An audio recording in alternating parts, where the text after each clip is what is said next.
Shalom, and welcome to another episode of GMS Mailbag, here to feed the elect through the spirit of Yahweh Hashem Yahushai. This lesson is going to be entitled James Adair, but before I go into the lesson, I just want to say a few words. Now, Saturday, August 25th, while I was doing a lesson with Elder Tar and Elder Ramlock for GMS Tube, I found some information dealing with James Adair, and I said it would be a good video to put together to edify the elect brotherhood out there concerning the North American Indians, that they really are of the nation of Israel, using this book. But lo and behold, I find out Sunday morning when I put my computer on, which is August 26th, that August 25th, these brothers had already did a video on that. As you can see, the name of it's called Native Americans Israelites, the name. So, you know, if you want, you can go, you brothers can go and check GMS Street Sharks, go and check their video out, and check out what they did with the information coming from the book History of the American Indian by James Adair, which they feature the book in their lesson, so you can go and check it out. But meanwhile, I want to say my own little piece on this thing here. I want to put together a little lesson, and hopefully it can edify you brothers out there, you know, edify the brotherhood. What I'm going to focus on is the same thing basically they focused on, which is the contents of the book. As you can see here, James Adair, he lived from 1709 to 1783, and he could have been a Jake, you know, he could have been an Israelite. He sure enough knew the history of the Israelites, and he lived among the so-called North American Indians for 40 years, and this book is a culmination of 40 years of research, this book here.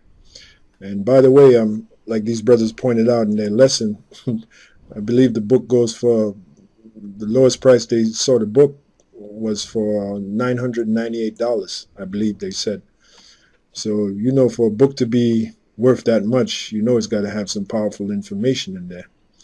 But anyway, the main preface of this lesson is to prove conclusively that the so-called North American Indians are really of the nation of Israel. All right, so let's go into the, as you can see here, James Adair, he lived from 1709 to 1783. Let's go into the contents of the book and see if the characteristics of the so-called North American Indians, if it don't line up with the scriptures. The first one I'm going to feature is their belief in the ministration of angels. Let's see what the scriptures has to say about that. This is the book of Hebrews. Now, we all know that this was written to the Israelites living in Italy who were calling themselves Hebrews. But to which of the angels said he at any time, sit on my right hand until I make thine enemies thy footstool? Now, the subject matter is the angels. Are they not all ministering spirits sent forth to minister for them who shall be heirs of salvation? So there's the point. The point is that the so-called North American Indians believe, you see the word belief, they believed in the ministration of angels, just like what is written in the book of Hebrews 1:13 and 14. All right, so there you have it. The next one is their daily sacrifice. So they had a daily sacrifice. The so-called North American Indians kept a daily sacrifice. Is that scriptural? Let's go to the book of Daniel 8 and 11. Yea, he magnified himself even to the prince of the hosts. Now this is talking about Titus Caesar, Vespasian Caesar, and Domitian Caesar. Shalom, brothers. I had to pause this video right here. This was a video I did back in 2012, as you see here, mailbag number 9. And the information I gave here for Daniel 8 and 11 was not correct. Titus Caesar, Vespasian Caesar, Domitian Caesar, they were not the ones who stopped the daily sacrifice that was given to the Heavenly Father in Jerusalem at that time. The individual who did that, pursuant to Daniel, let's read it again, Daniel 8 and 11, yea, he magnified himself even to the prince of the hosts, and by him the daily sacrifice was taken away, and the place of his sanctuary was cast down. That is talking about Antiochus Epiphanes, also known as Antiochus IV. Okay. What happened was earlier I uploaded this video and I went back and watched it, and I caught that part. The Spirit alerted me to that. I said, no, I can't this can't go up that way. So, here I am to correct it, to give the correct information concerning Daniel 8 and 11. Now, this is an excerpt from some information I found concerning Antiochus and his wicked acts. Let's just read it. It says, he, Antiochus, got possession of the city by treachery, the city being Jerusalem, at which time he spared not so much as those that admitted him into it. On account of the riches that lay in the temple, but led by his covetous inclination, for he saw there was in it a great deal of gold and many ornaments that had been dedicated to it of very great value. And in order to plunder its wealth, he ventured to break the league he had made. So he left the temple bare and took away the golden candlesticks and the golden altar and table and the altar, and did not abstain from even the veils, which were made of fine linen and scarlet. He also emptied it of its secret treasures and left nothing at all remaining, and by this means cast the Jews into great lamentation. For he forbade them to offer those daily sacrifices which they used to offer to the Most High, according to the law. And that's the same sacrifice that the so-called North American Indians had, the daily sacrifice, okay? Which this individual James Adair recorded in his 40-year research living among the so-called North American Indians. So to recap, Daniel 8 and 11 is not talking about Titus Caesar, Vespasian Caesar, and Domitian Caesar. That information is incorrect. Daniel 8 and 11 is talking about Antiochus Epiphanes, also known as Antiochus IV. Okay, he's the one that stopped the daily sacrifice. Now, what I did find out was there was a sacrifice going on, a daily sacrifice, if you will, and it was halted in 66 AD. But that daily sacrifice, that was a sacrifice given unto Caesar, not the one talking about in the book of Daniel 8 and 11. Okay, so we got to get that information correct. Okay, and I by no means is no exception. Okay, so I had to correct that. Now the rest of the video is kosher. Okay, so what I'm going to do is kind of fast forward it. And by the way, there was a brother who said, let me see if I see his. He said he was going to upload the video. Well, don't upload this one. The one that I put before that I had to take down. You may upload this video that I'm doing now. Okay, upload this video I'm doing now because I made the correction. But if you had downloaded the video I uploaded before, the same video, don't upload that one. Okay, the brother is let me see if Kabar Yakal. The video that you saw here, don't upload that one. Upload this video. Okay, Kabar Yakal 144 commented, throughout the Elder Apostle, I'm gonna re-upload this when I get the chance. Well, re-upload this video that I'm doing now. Okay, because it has the correction in it. So without further ado, enjoy the rest of the video. Let me just fast forward this to about here. Get past this mess that I made. Glad the Spirit had me catch it. And right about there. And you can enjoy the rest of the video. So shalom for now. The point is, up until the year 70 AD, before the destruction of Jerusalem, we had a daily sacrifice. And it's this very same thing that the so-called North American Indians kept. Like I said, again, that daily sacrifice spoken in Daniel 8 and 11, that was halted by Antiochus Epiphanes. Now, there was a sacrifice taking place in Jerusalem, and it was halted around 66 AD, but that sacrifice was made to Caesar, okay? That's not the sacrifice talked about in Daniel 8 and 11, to get that correct, all right? So without further ado, enjoy the rest of the video. Kept a daily sacrifice. You see it here, a daily sacrifice. Now let's get a little more into the daily sacrifice. The book of Hebrews 7 and 27, it says, who needeth not daily as those high priests to offer up sacrifices, talking about Yahushua, by the way, first for his own sins, and then for the people's. For this he did once when he offered up himself. Exactly, Yahushua. So now the point is, the high priests, they had a daily sacrifice, and the contents of the daily sacrifice was for first to pardon their own sins, and then the sins of the peoples, the people being Israel. And that's the exact same characteristic that the so-called North American Indians had. They had a daily sacrifice. All right. Now, the next scripture is, or the next characteristic from the contents of the book, History of the American Indian, the next content is their laws of uncleanliness, their abstinence from unclean things. Is that scriptural? Well, let's go to the book of Leviticus.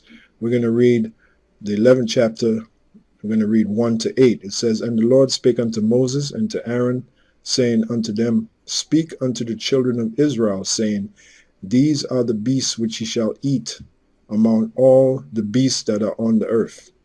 Whatsoever part of the hoof, and is cloven-footed, and cheweth the cud among the beasts, that shall ye eat.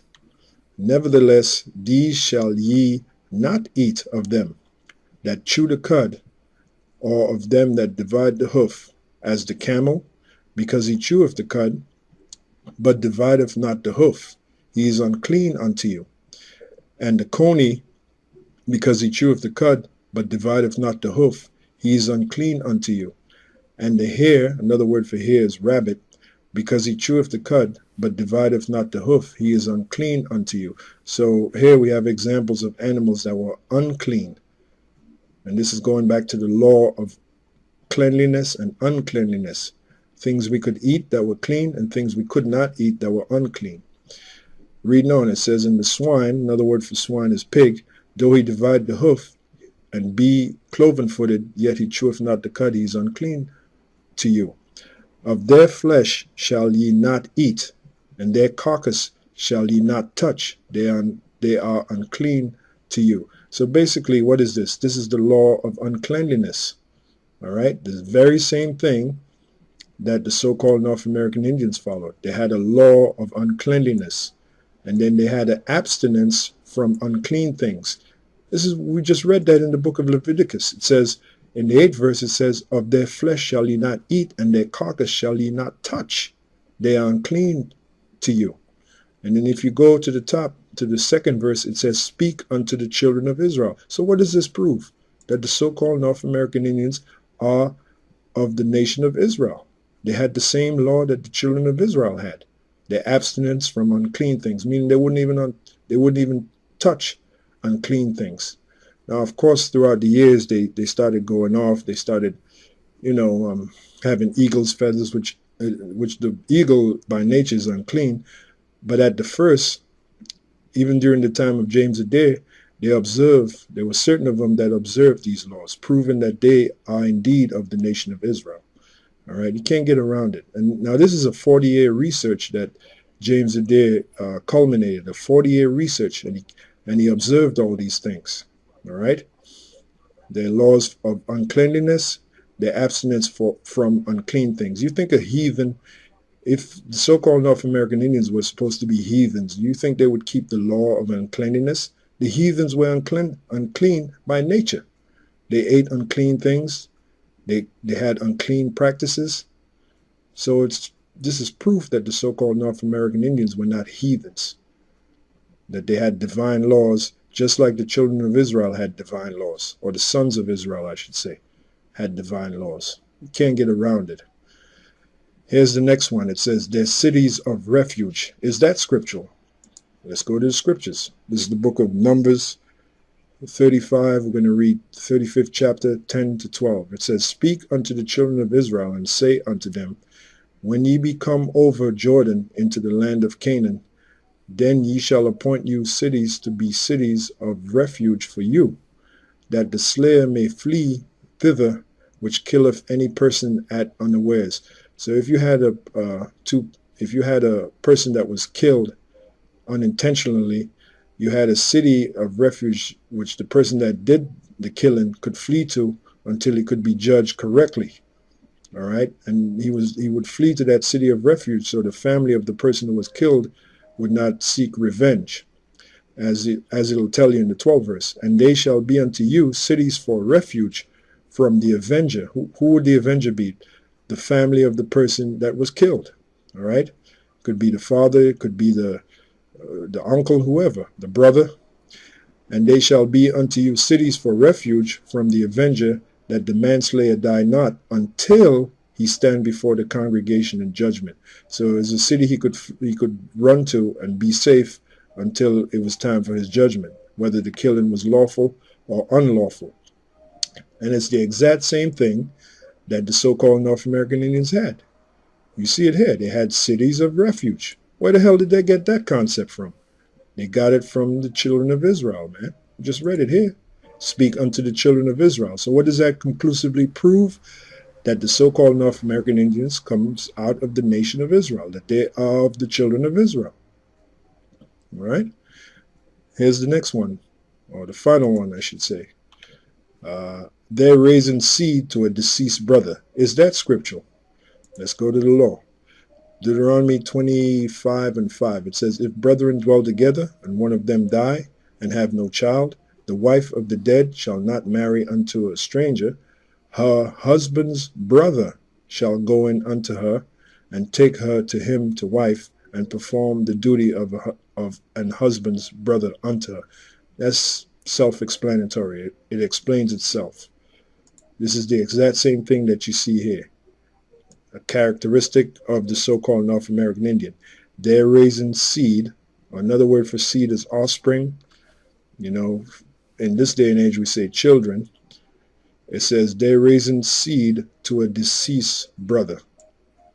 So the brother of the deceased brother, he was supposed to raise up seed for his brother, just like we read over here in the law in Deuteronomy 25 and 5. So what does that conclusively prove?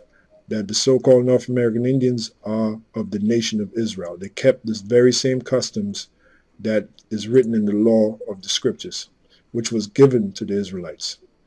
By the way, I have this Wikipedia page here. You could read a little bit more about James Adair. As you can see, he was a historian, and he spent 40 years among the so-called North American Indians, living among them. The main, as you see here, the main tribe he lived among was the Chickasaw, as you see here. All right, he was a native of Ireland. And as we well know, we ruled Ireland for over 1,000 years, so chances are this guy could have been a Jake. As a matter of fact, I believe he was a Jake. For him to live 40 years among the so-called North American Indians, man, he had to have some qualities about him which they liked. All right, so that's the proof. Okay, I just went through a few of the contents of this book and matched it to the scriptures. All right, so with that, I don't think there's any much more I can say. Like I said, you can go and check these brothers out. I'm sure they're going to go in depth into their lesson. I guess the first one they're going to deal with is the name of how the so-called North American Indians call on the name of the Heavenly Father, which his name is Yahweh, his son's name being Yahweh Shai, proving that they are Israelites. So you can go check their video out, GMS Street Shocks. But with that, I say shalom. This is GMS Mailbag, and we'll see you in the next episode.